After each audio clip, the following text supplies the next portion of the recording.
Здравейте, аз съм Мартин Пунчев, а това е очакваната от доста време втора част от поредицата безплатни уроци на CGZen. Какво ще научите в тази част? Ще разгледаме полезни техники за концептуален дизайн в ZBrush.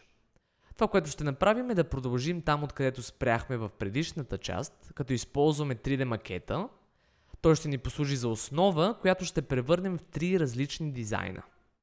Ще научите различни начини за създаване на алфа шаблони, които ще помогнат неимоверно в търсенето на интересни форми. И не на последно място, ще разберете как да използвате случайността като важен инструмент в дизайна. Добре, нека запретнем ръкави и да започнем ученето на нещо полезно. Пред нас стои 3D макета от миналият урок и ме виждате да нахвърлям случайни форми върху модела, използвайки предварително създаден алфа шаблон. Алфата е черно-бяло изображение, което работи като шаблон, с който деформираме модела. В практиката се използва най-често за бързо детайлиране на повърхности, но тук използвам алфи за целите на дизайна. Нанасям алфата на случайен принцип, като търси интересен ефект.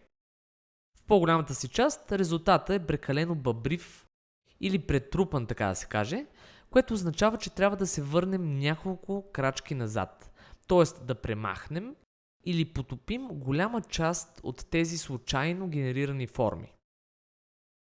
Това в общи линии е есенцията на техниката, която ще демонстрирам днес. Сега нека разгледаме отделните етапи на работа, стъпка по стъпка, като започнем с това как създавам тези алфа шаблони. Първия пример за алфа шаблон ще създам директно в Photoshop. Мислете за това като за елементарно упражнение по графичен дизайн.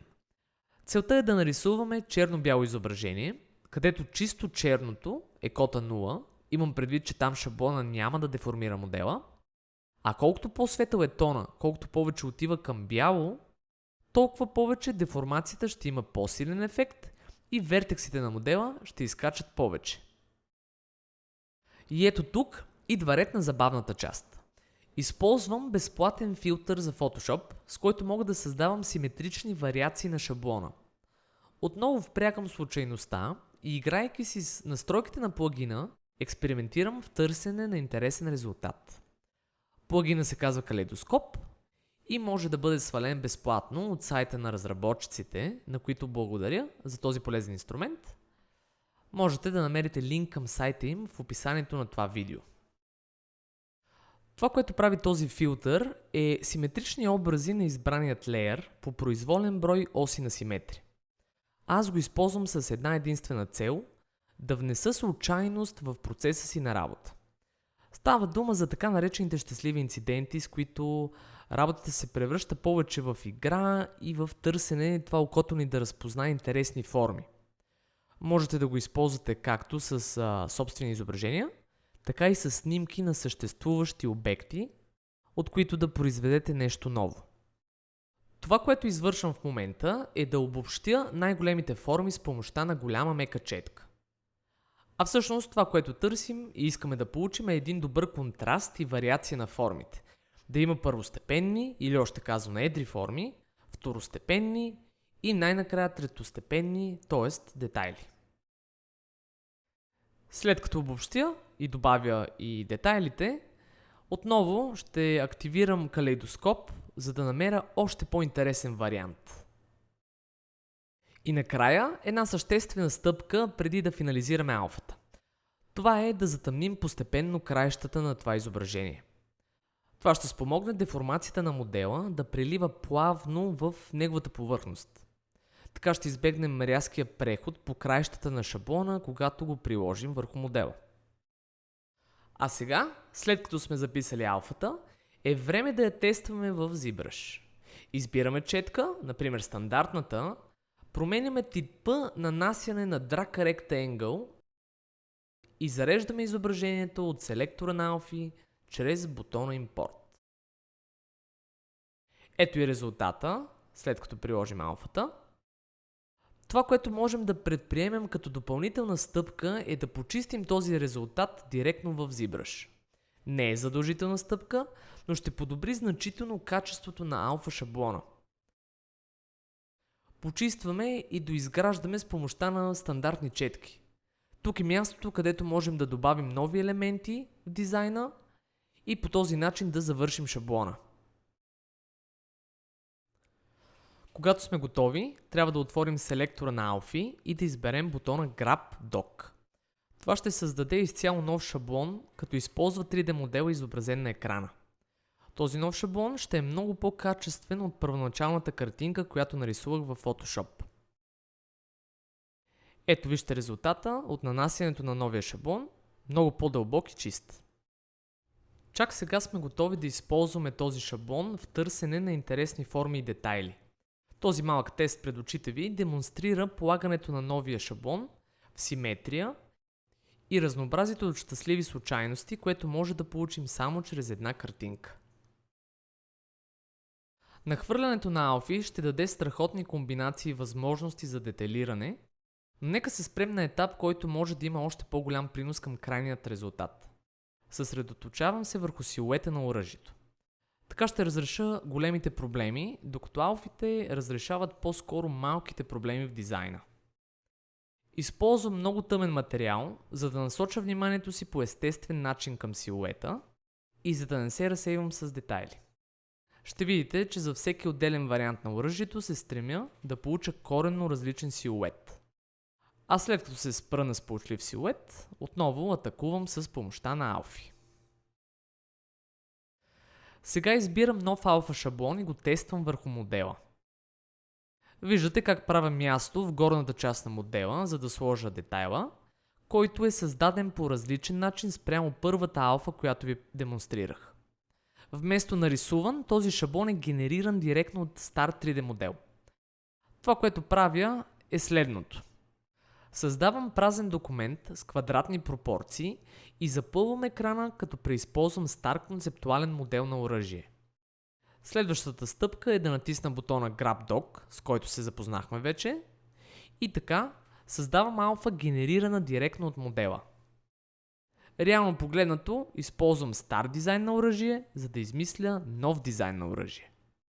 Записвам новополучената алфа чрез бутона Export и я отварям в Photoshop. Ето и как изглежда изображението. Една допълнителна стъпка, ще използвам отново калейдоскоп, за да получа по-интересен вариант. Разбира се, колкото повече време отделите да почистите и доизградите шаблона, толкова по-добър резултат ще получите. Тук искам да спомена нещо важно. Алфите наистина помагат много за нахвърлянето на дизайна, но те са много малка част от процеса. Ще е нужно и много моделиране на ръка, ако искате да получите приличен резултат. Трябва да разберете, че алфите са просто малки помощни колелца, които ще ви инспирират, т.е. в натрупаните форми окото ви ще види нещо ново, нещо интересно, което може да провокира въображението ви. Прилагайки алфите, фокуса пада върху това как ще ги навържете, така че тези детайли да изглеждат добре и да стоят балансирано спрямо основните обеми и спрямо силуета. Запомнете, че единствено чрез разработване на ръка и стандартното моделиране може да получите добри финални резултати. В общи линии в това се състои процеса на дизайн, като използвам абсолютно същите стъпки, за да създам още два варианта. Всеки един вариант използва различни алфи. Първият дизайн използва тези две алфи, чието създаване вече проследихме. Вторият дизайн използва тази алфа, а третия ето тази. Можете ли да отгаднете как съм получил новите две алфи? Едната от тях е получена директно от снимка на оръжие, а другата от снимка на това Lamborghini. Разбира се, снимките са послужили само за основа, като всичко, което търся, е нови видове форми, различен език на формите, съответно дава различен резултат. Във втората част от това видео ще обходим процеса на създаване на допълнителни варианти. Но преди да направим това, ще трябва да отделим време за предварителна подготовка на моделите. Ще започна подготовката, като оптимизирам броят на полигоните на основата. За да я оптимизирам, използвам плагина Decimation Master. Той Намалява драстично броя на полигоните, като тази стъпка прави единствено, за да мога да улесня работата на друга, изключително полезна и популярна операция в ZBrush. Това е автоматичното ретопологиране чрез ZRemesher. ZRemesher в същността си запазва формата на модела, но го облича в чисто нови полигони. Тази чиста топология ще ни улесни в преминаването през следващите стъпки. Целта ни е да прехвърлим трите дизайна в един модел, като всеки дизайн ще бъде на отделен леер. Така ще можем да миксираме между тези три дизайна. Как става прехвърлянето? След като подразделя няколко пъти основата, създавам нов слой, нов леер, в който реално ще запишем първият дизайн. Това прехвърляне на дизайна ще стане чрез прожектиране. Първо започвам да деформирам основата, модела, така че да обхване колкото се може по-добре обема на дизайна. Колкото по-близки са двата модела, толкова по-добра прожекция ще получим.